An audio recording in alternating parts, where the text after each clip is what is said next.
Now, I get it. Shadow work sounds intense, but I promise you it has amazing benefits.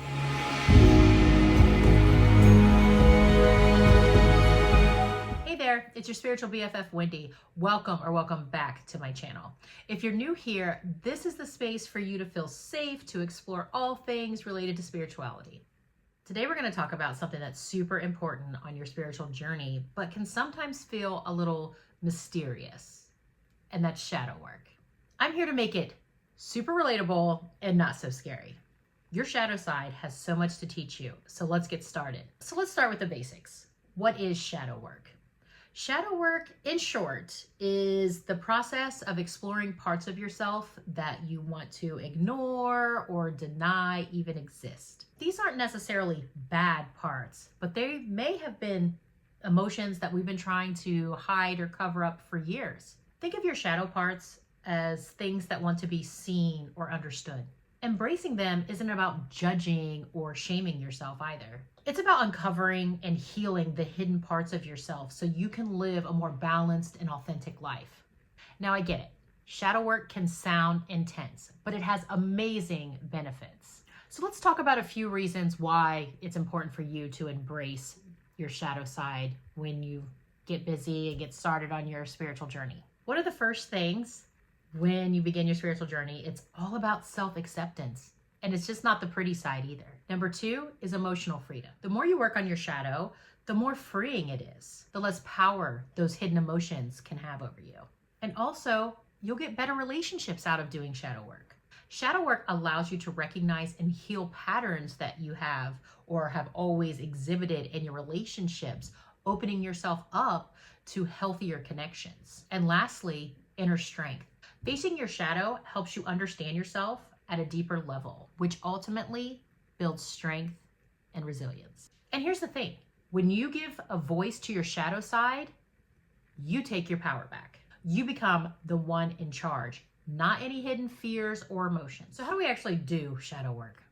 There are several ways you can start working on your shadow. But let's just talk about a few beginner-friendly ways. You want to create a safe space. Find a quiet and comfortable spot where you won't be interrupted. Grab a journal, a pen, and maybe a comforting drink, something to help set you in the mood for gentle reflection. Now, when you're in this reflection, I want you to really be honest with yourself. You can start with some gentle journaling prompts. You might start to ask yourself, what am I afraid to show others? Or what emotions am I uncomfortable with? And this can be in your day-to-day life, maybe with your partner, your spouse, your kids, your work colleagues. Really think about it. It's okay to start small. Just let your thoughts flow without any judgment. And if you do hear yourself trying to judge what you're writing down, just let it pass and then go back to your journaling. You also want to practice self-compassion. Just kind of what I was saying. Sometimes we can get in those negative thought patterns, but we need to be compassionate with ourselves. And as you write, remember that it's totally okay to feel a little vulnerable and even uncomfortable as you're writing down your feelings. Take breaks if you need to. Shadow work is not a sprint. Because listen, if it was, I'd be kicking up them heels. But it's a marathon. It's a marathon of self-love and understanding. Notice the patterns in your feelings rather than getting caught up in the past experiences or even blaming yourself.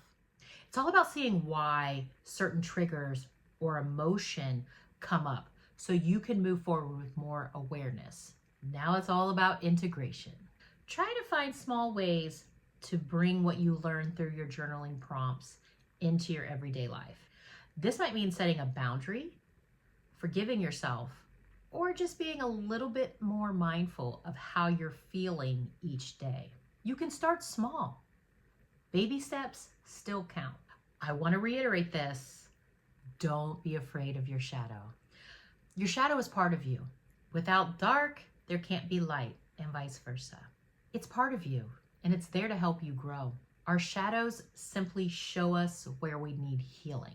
They guide us to greater self-awareness, compassion, and strength.